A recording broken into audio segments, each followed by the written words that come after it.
नमस्कार मित्रों, apex classes के डिजिटल प्लेटफॉर्म पर आप सभी लोगों का हार्दिक स्वागत है। वीडियो के इस भाग से हम लोग स्टार्ट करने जा रहे हैं अध्याय क्रमांक 36 के बारे में, जो है हमारे पास में जेनेटिक्स का सेकंड चैप्टर, मानव में गुणसूत्रीय विकृतियां। तो अपने पास में कौन सा चैप्टर आ रहा है? अपने पास में यहाँ पे अध्याय क्रमांक आ जाएगा कौन सा? 36। और नाम क्या है इसके अंदर? मानव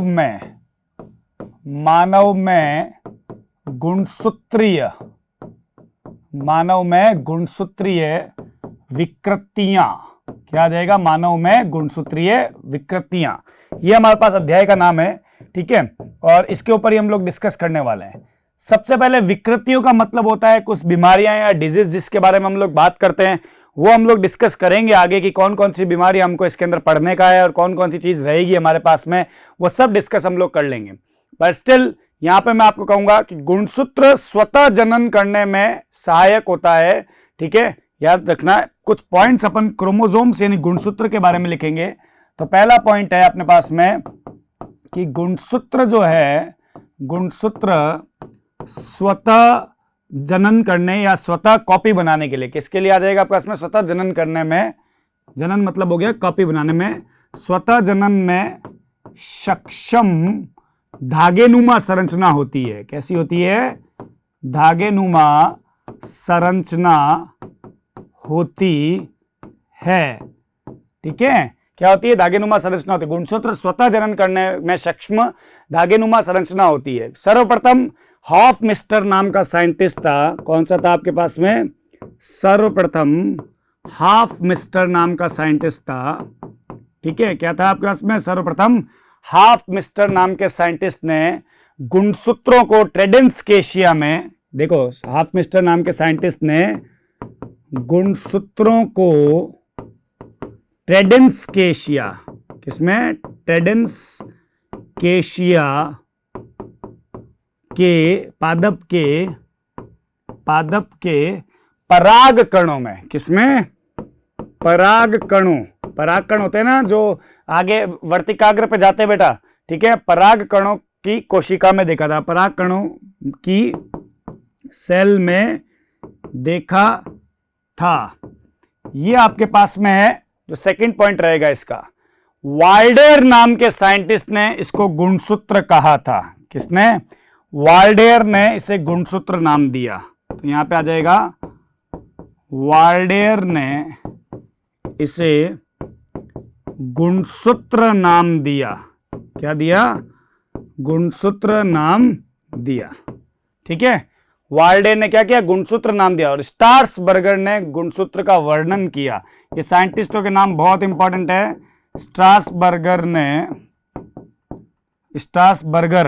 बर्गर ये खाने वाला बर्गर नहीं है रे। स्ट्रासबर्गर ने गुणसूत्र का वर्णन किया। क्या किया? गुणसूत्र का वर्णन किया। ये आपको बातें यहां पे दिमाग में रखनी पड़ेगी। गुणसूत्र का आपके पास में जनन करने में सक्षम हॉफमिस्टर, गुणसूत्र ट्रेडेंसकेशिया, ये सब बातें आपको दिमाग में रखनी पड़ेगी।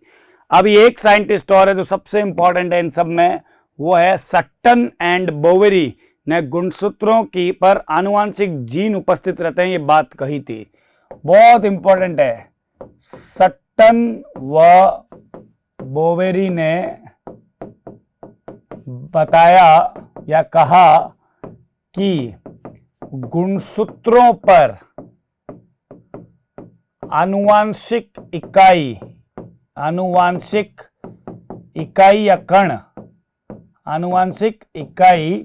या कण, इसको क्या कहते हैं? जीन उपस्थित रहते हैं।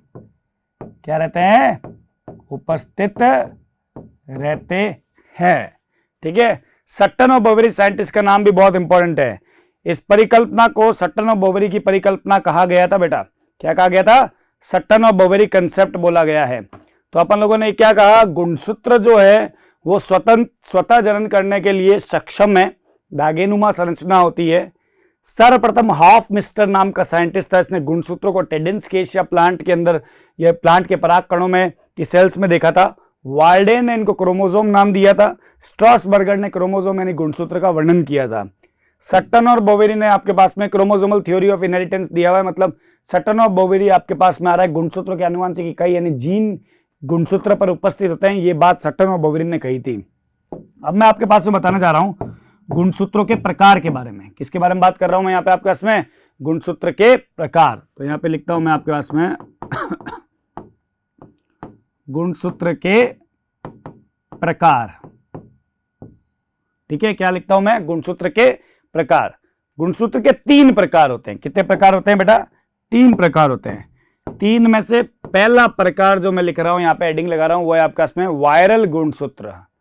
क्या होता है? वायरल गुणसूत्र। ठीक है, क्या होता है? वायरल गुणसूत्र। वायरल गुणसूत्र का मतलब नाम से पता लग रहा है सभी वायरस में केवल एक गुणसूत्र पाया जाता है, या तो वो डीएनए होगा या आरएनए होगा। देखिए ये आपको बता देता हूं, इसीलिए ही वायरस जो होता है वो कोशिका सिद्धांत का अपवाद होता है।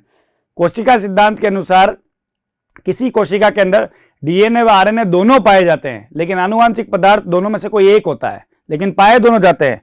लेकिन वायरस के अंदर क्या होता है कि चाहे कितने भी वायरस आए, सभी में क्या होता है, केवल एक ही आपके पास में क्या मिलता है, सिर्फ एक ही आपके पास में क्या मिलता है कि डीएनए मिलेगा या आरएनए मिलेगा, दोनों में से कोई एक ही उपस्थित होगा, दूसरा उपस्थित ही नहीं होगा। और जो उपस्थित होगा वो आपके पास में क्या करेगा, वही आनुवंशिक पदार्थ कहलाएगा। क्या कहलाएगा? आनुवंशिक पदार्थ कहलाएगा। तो वायरल गुणसूत्र में आपके पास में क्या होता है, सभी वायरसों में केवल एक गुणसूत्र पाया जाता है।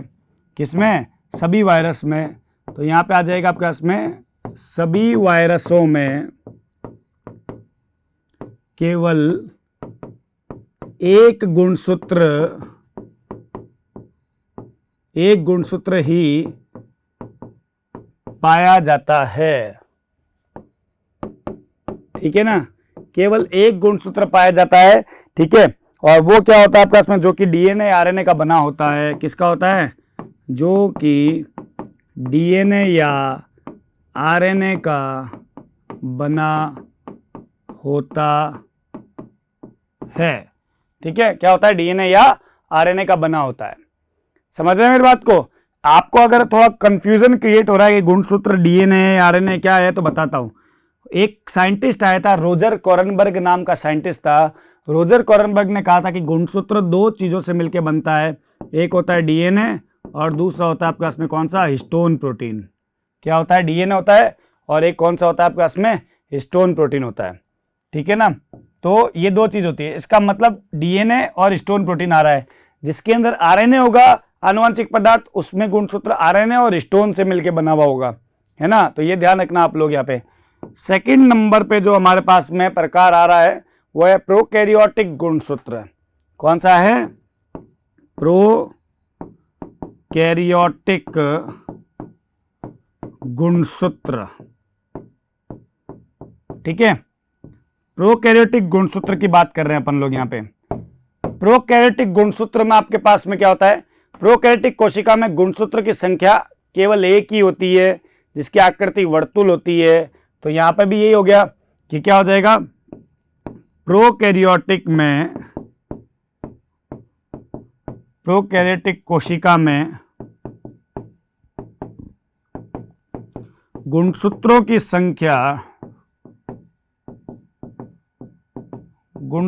संख्या केवल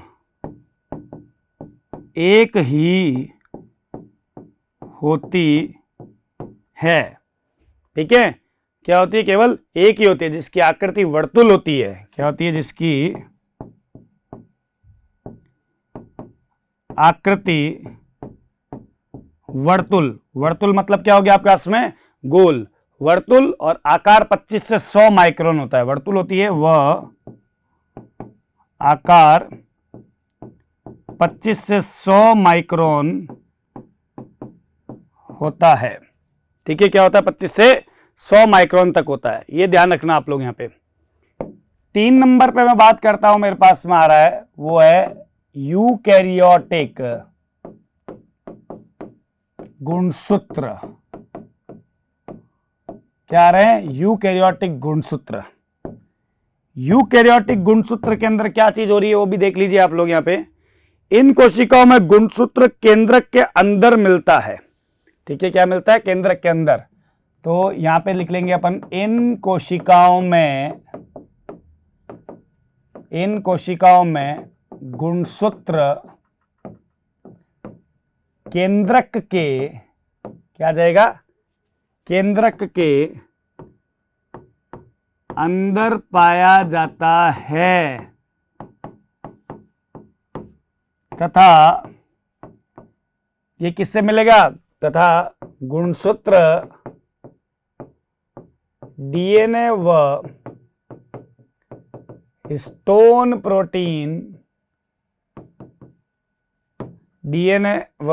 प्रोटीन से मिलकर बनता है। किससे मिलकर बनता है? डीएनए व हिस्टोन प्रोटीन। आनुवांशिक पदार्थ किससे मिलकर बनता है? डीएनए और हिस्टोन प्रोटीन से मिलकर बनता है। डीएनए अणुओं की संख्या विभिन्न जातियों में निश्चित होती है। क्या होती है? फिक्स रहेगी। डीएनए अणुओं की संख्या विभिन्न जातियों में निश्चित होती है।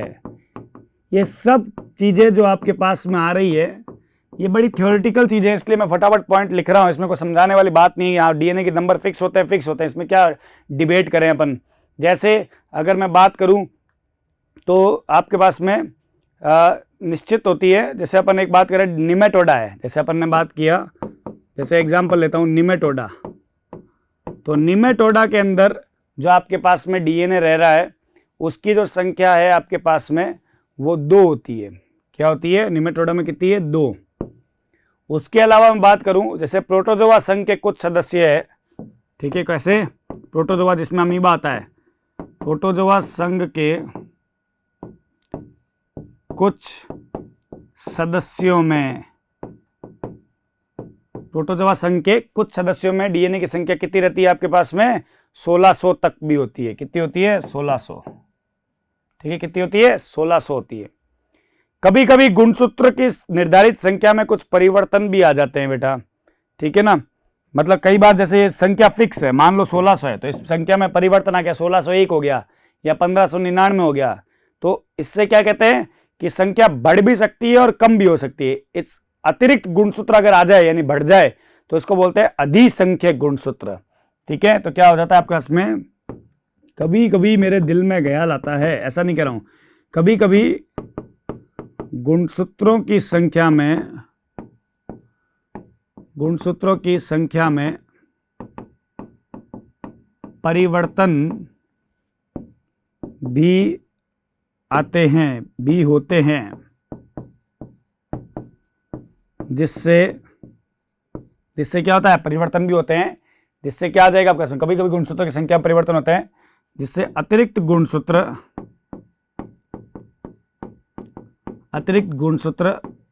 आ जाते हैं।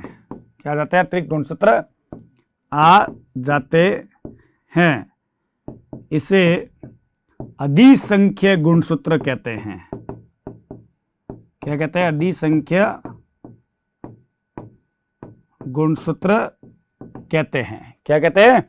अधिसंख्य गुणसूत्र कहेंगे। ठीक है, यह बात आपको दिमाग में रखनी है बेटा। क्या कहेंगे? अधिसंख्य गुणसूत्र कहते हैं। ठीक है ना। अब अपन आगे बढ़ते हैं और एक टॉपिक आता है हमारे पास में, ईडियोग्राम। क्या टॉपिक है हमारे पास में?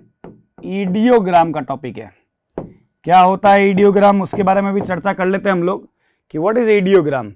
मनुष्य के गुणसूत्र जोड़ों के आकार के आधार पर एक क्रम में जमा लिया जाता है। जैसे अपन ने कहा कि ये एक जोड़ा है गुणसूत्र का, जैसे अगर बात करता हूं, देखो ये एक जोड़ा आ गया, इसका आकार ये रहा, इसका आकार इससे बड़ा आ गया, इसका आकार इससे भी बड़ा आ गया, इसका आकार इससे भी बड़ा आ गया। तो गुणसूत्र के जोड़ों को उनके आकार के आधार पर एक क्रम में जमा लेते हैं। ठीक है ना, याद रखना इस चीज को। तो यहां पे अपने पास में क्या होता है, ये क्या होता है, गुणसूत्र के जोड़ों को उनके आकार के आधार पर आकार के आधार पर एक क्रम में जमा लेते हैं। ठीक है, एक क्रम में अपन ने क्या कर लिया, जमा लिया है। ठीक है, जमा लिया जाता है। प्रत्येक जोड़े को संख्या के नाम से जाना जाता है। ठीक है, क्या होता है, प्रत्येक जोड़े को संख्या के नाम से जाना जाता है। संख्या समझ रहे हैं, जैसे 1 हो गया, 2 हो गया, 3 हो गया, 4 हो गया, ऐसे संख्या के नाम से क्या होता है, जाना जाता है। गुणसूत्र का कैरियोटाइप यानी कैरियोटाइप के इस प्रकार के आरेख को गुणसूत्रीय आलेख या इडियोग्राम कहते हैं। ठीक है, कैरियोटाइप के इस व्यवस्था क्रम को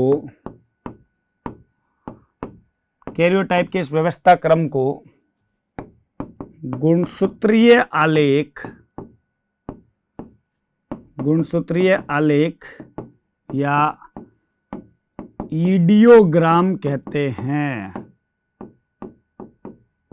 क्या कहते हैं, इडियोग्राम कहते हैं। गुणसूत्रीय आलेख या क्या कहते हैं, इडियोग्राम के नाम से जाना जाता है।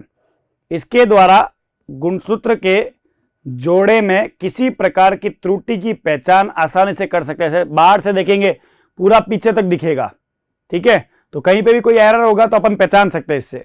इडियोग्राम का सबसे बड़ा खास मतलब मकसद ये होता है, गुणसूत्र के जोड़े में किसी प्रकार की त्रुटि की पहचान की जा सकती है। इसके द्वारा गुणसूत्र के किसी जोड़े में त्रुटि की पहचान की जा सकती है तथा क्या हो जाएगा, पहचान की जा सकती है तथा, सुनना आगे, तथा यहां पे मैं वही बता रहा हूं आपको जो सुनना है, तथा इसका निवारण भी किया जा सकता है। ठीक है, क्या किया जा सकता है, निवारण भी संभव है इसका। तो ये बहुत छोटी छोटी बातें थी जो अभी तक मैंने आपको बताई है, सारी गुणसूत्र के बारे में बताई। ये समझ लीजिए अभी तक मैंने आपको पाठ का परिचय समझाया है, सिर्फ और सिर्फ क्या समझाया है, केवल और केवल इंट्रोडक्टरी पोर्शन यानी कि परिचय के बारे में मैंने आपसे बातचीत की है। अब यहाँ पे आपके पास में जब अपन पढ़ते हैं हम लोग ये चैप्टर को, तो हमारे पास में एक टॉपिक आता है, इसका नाम है सहलगनता और इसको बोलते हैं पुनर्योजन। दो टॉपिक आते हैं, लिंकेज एंड रिकॉम्बिनेशन। क्या आता है, लिंकेज एंड रिकॉम्बिनेशन। तो यहां पे आपके पास में क्या आ जाएगा, यहां पे अगला आ जाएगा सहलगनता। क्या आ जाएगी, सहलगनता, यानी लिंकेज और रिकॉम्बिनेशन के बारे में बात कर रहे हैं। लिंकेज एंड रिकॉम्बिनेशन मतलब सहलगनता व पुनर्योजन। क्या आ जाएगा, सहलगनता व पुनर्योजन। ये आपके पास में मेन रहेगा, सहलगनता व पुनर्योजन। क्या होता है ये, सबसे पहली बात याद रखना, सहलगनता स्वतंत्र अपव्यून के नियम का अपवाद है।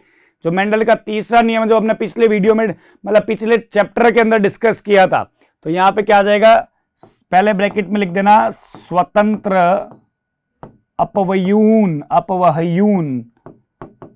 के नियम का अपवाद। ठीक है, क्या आता है, स्वतंत्र अपव्यून के नियम का अपवाद है ये। अब इसके अंदर अपने पास में क्या चीज होती है वो मैं समझाना चाह रहा हूं आपको।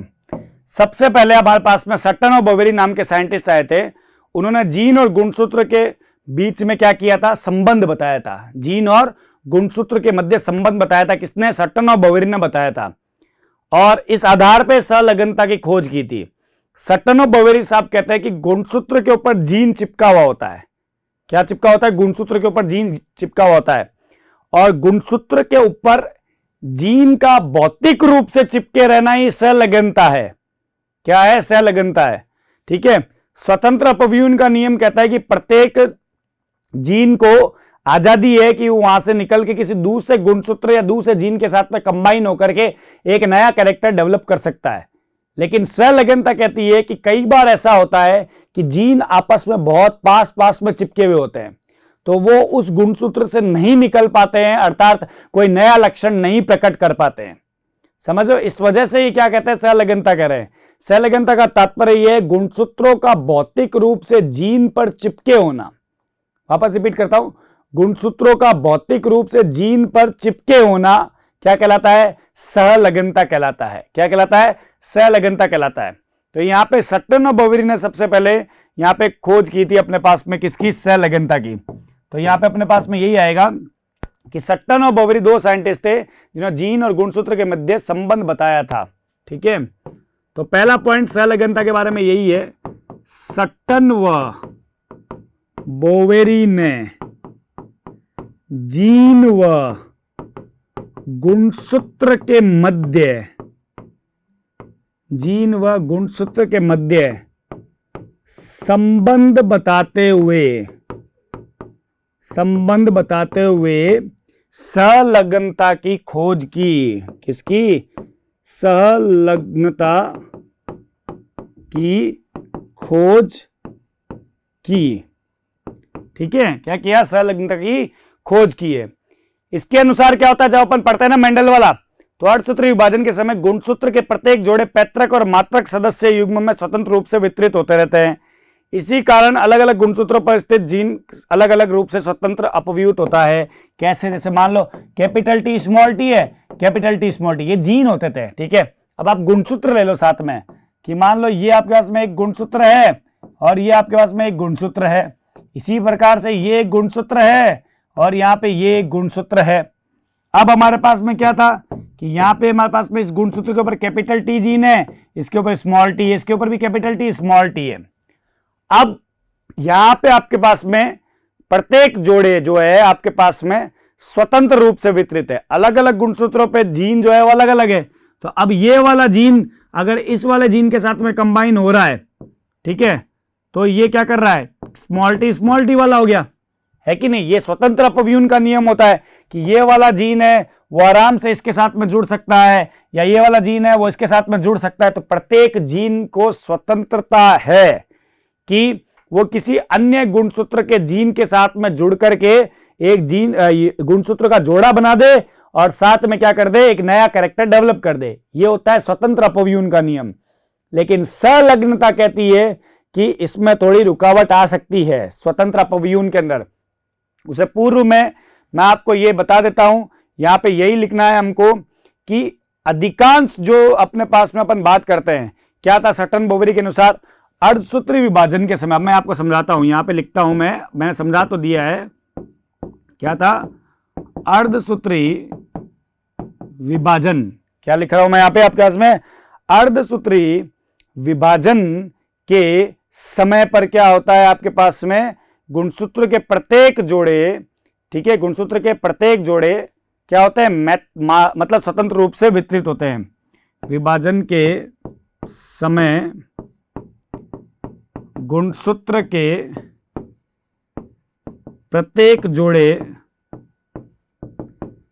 समान तो नहीं लिखूंगा, स्वतंत्र रूप से वितरित या स्वतंत्र रूप से वितरित होते हैं।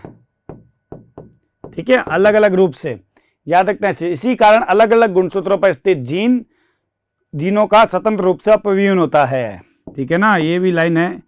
इसी कारण अलग अलग गुणसूत्रों पर उपस्थित जीनों का स्वतंत्र रूप से अपव्यूहन होता है। ठीक है, स्वतंत्र रूप से क्या होता है? अपव्यूहन होता है। याद रखना है इस चीज को। अधिकांश जीवों में जीनों की संख्या गुणसूत्र की संख्या से ज्यादा होती है। बहुत इंपॉर्टेंट पॉइंट है, ठीक है ना। हम यूं कह रहे हैं, अधिकांश जीवों में जीनों की संख्या, किसकी संख्या भाई, जीन की संख्या गुणसूत्र से ज्यादा होती है। जीनों की संख्या गुणसूत्र से ज्यादा होती है। अब गुणसूत्र से अगर संख्या ज्यादा होगी तो इसका मतलब यह हुआ कि गुणसूत्र के ऊपर जीन होंगे पास पास में, बहुत ज्यादा पास पास में जुड़े हुए रहेंगे। अब जब पास पास में चिपके हुए रहेंगे तो वो अलग होने में उनको क्या होगी, दिक्कत होगी। कब, अर्धसूत्री विभाजन के समय पे, तो स्वतंत्र रूप से अपव्यूहन नहीं कर पाएंगे वो लोग। तो यहां पे क्या होता है, आपके पास में बता रहा हूं आपको, जैसे ड्रोसोफिला में क्या होता है, गुणसूत्र की संख्या 4 ही होती है, लेकिन इसके अंदर जीनों की संख्या क्या होती है, हजारों होती है। समझ रहे हो। जैसे अगर मैं बात करता हूं ना कि अगर मेरे पास में जैसे दे रखा है कि ड्रोसोफिला है, कौन है, ड्रोसोफिला। ड्रोसोफिला में गुणसूत्रों की संख्या 4 ही होती है, परंतु इन गुणसूत्रों पर क्या लिख रहा हूं मैं, देखना, इन गुणसूत्रों पर जीनों की संख्या हजारों में होती है। क्या होती है, हजारों में होती है। ठीक है, ये बात आपको यहां पे दिमाग में रखनी होगी। ठीक है, तो इसका मतलब ये हो गया कि एक गुणसूत्र पर कई जीन उपस्थित होते हैं और इन्हीं जीन को संलग्न जीन कहते हैं।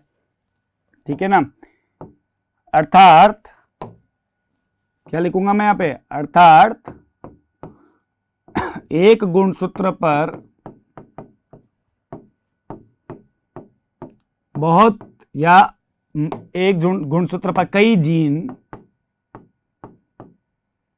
जीन उपस्थित होते हैं, इसे ही सहलग्न जीन कहते हैं।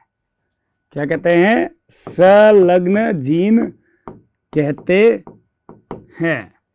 क्या कहते हैं, संलग्न जीन का नाम इन्हीं को ही दिया जाता है। यह भी बात आप दिमाग में रखना। ठीक है ना, इन जीनों के द्वारा नियंत्रित लक्षणों को संलग्न लक्षण कहते हैं। मैं आपके पास में संलग्नता की परिभाषा लिखता हूं यहां पे। संलग्नता की परिभाषा देखिएगा, क्या परिभाषा होगी संलग्नता की। संलग्नता की परिभाषा आपके पास में आएगी कि, समझना अच्छे तरीके से, गुणसूत्र पर जीन का भौतिक रूप से जुड़ा होना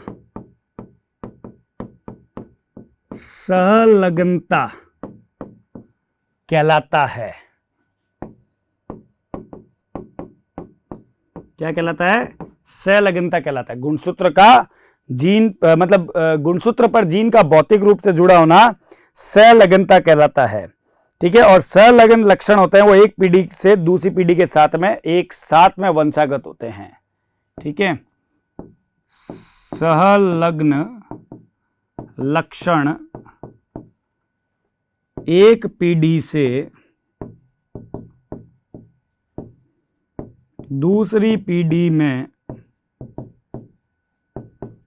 एक साथ स्थानांतरित होते हैं। ठीक है, एक साथ क्या होते हैं, स्थानांतरित होते हैं।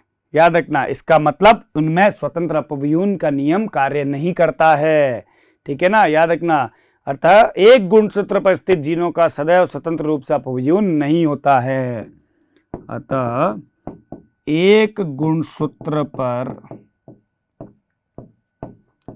उपस्थित जीनों का सदैव मतलब हमेशा, सदैव क्या है, स्वतंत्र अपव्यूहन नहीं होता है। समझ रहे हैं, स्वतंत्र अपव्यूहन नहीं होता है। ठीक है, ये बात आप याद रखना इस चीज के अंदर, यही सबसे इंपॉर्टेंट है। ऑलराइट, ये आपको दिमाग में रखना है कैसे, अगर ये एक गुणसूत्र है यहाँ पे, ठीक है, और इसके ऊपर आपके पास में ये जीन्स है जो चिपके हुए हैं, तो ये एक गुणसूत्र के ऊपर बहुत सारे जीन चिपके हुए हैं। अब ये जीन आपस में बहुत पास पास में हैं और चिपके हुए हैं यहाँ पे, तो और दूसरा गुणसूत्र ये है मेरे पास में, तो यहाँ पे आपके पास में क्या है, ब्लैक वाले, मतलब यहाँ पे कुछ ये गुणसूत्र चिपके हुए हैं। तो यहाँ पे क्या होता है आपके पास में एक गुणसूत्र पे उपस्थित बहुत सारे जीन हैं। जरूरी नहीं है कि ये सारे जीन जो है या इसमें से जीन है वो इसके साथ में कंबाइन होकर नया लक्षण बना दे, ऐसा जरूरी नहीं होता है, सदैव जरूरी नहीं होता। मतलब ऐसा होता तो है, स्वतंत्र अपव्यूहन का नियम काम तो करता है, लेकिन एक्सेप्शंस आर ऑलवेज देयर, अपवाद हर जगह पे उपस्थित होते हैं। तो यही चीज मैं आपको समझाना चाह रहा हूं इतनी देर से कि ये आपके पास में मेनली रहेगा, है ना, ये ध्यान रखना। उसके बाद में एक साइंटिस्ट आया था, बैटसन व पुनेट, ये दो टाइम के साइंटिस्ट थे। बैटसन और पुनेट ने मीठी मटर जो होता है लेथाइरस ऑडोटोरस पर सहलगन जीन के बारे में बताया था। बैटसन और पुनेट ने मीठी मटर जिसका नाम क्या है, लेथाइरस ऑडोटोरस के गुणसूत्र पर सहलगन जीन, गुणसूत्र पर सहलगन जीनों के बारे में बताया। सहलग्न जीनों के बारे में बताया। ठीक है, ये ध्यान रख लेना। उन्होंने क्या किया था, नीले पुष्प व लंबे परागकण, एक कैरेक्टर क्या लिया इन्होंने, नीले पुष्प व लंबे परागकण, ये दो लक्षण लिए हैं, एक तो पुष्प का कलर और एक परागकण की लंबाई, मतलब द्विसंकर संकरण के तौर पे काम करवा रहे हैं। ये का संकरण जो है लाल पुष्प गोल परागण, ठीक है, क्या करवा रहा है, लाल पुष्प व गोल परागकण के बीच में करवाया। तो इन्होंने सिंबल दे दिया था ऐसा कि नीले पुष्प को दे दिया ब्लू कलर का है और लॉन्ग है तो ये दे दिया, तो BBLL इसको दे दिया, स्मॉल b स्मॉल l इसको दे दिया। ठीक है, याद रखना, BBLL इसको दे दिया, स्मॉल b स्मॉल l इसको दे दिया। जब इसने F1 निकाला तो ये आया capital B small b capital L small l, same है आपके पास में जो उसके अंदर आया था। ठीक है, F1 में नीले पुष्प और लंबे परागकण वाले पादप आ गए, क्योंकि यहाँ पे प्रभाविकता का नियम काम कर गया। तो यहाँ पे क्या आ गए, नीले पुष्प व लंबे परागकण आ गए। ठीक है, नीले पुष्प वो क्या आ गए अपने पास में, लंबे परागकण वाले पादप आ गए। अब इन नीले पुष्प व लंबे परागकण वाले पौधे का लाल पुष्प व गोल परागकण के साथ में वापस करवाया, यानी कि क्रॉस क्या था, capital B capital L small l का क्रॉस करवाया, स्मॉल b स्मॉल l के साथ में, ये वाले के साथ में। ठीक है, तो जब ये करवाते हैं तो क्रॉस बहुत बड़ा, इतना अपने सिलेबस में है नहीं इतना अपने पास में, ठीक है ना, तो इसके साथ में करवाया, परीक्षण संकरण करा दिया। मतलब परीक्षण संकरण आपको बताया भी था मैंने, टेस्ट क्रॉस क्या होता है, उसमें जो F1 में रिजल्ट आता है उसका संकरण जो F1 के अंदर अप्रभावी रहा है जीन उसके साथ में करवाना है, तो अप्रभावी कौन सा है, वही वाला है, तो उसके साथ में संकरण करवाया। जैसे संकरण करवाते तो परीक्षण संकरण के अंदर आपको पता है कि अनुपात जो होता है वो समान आता है।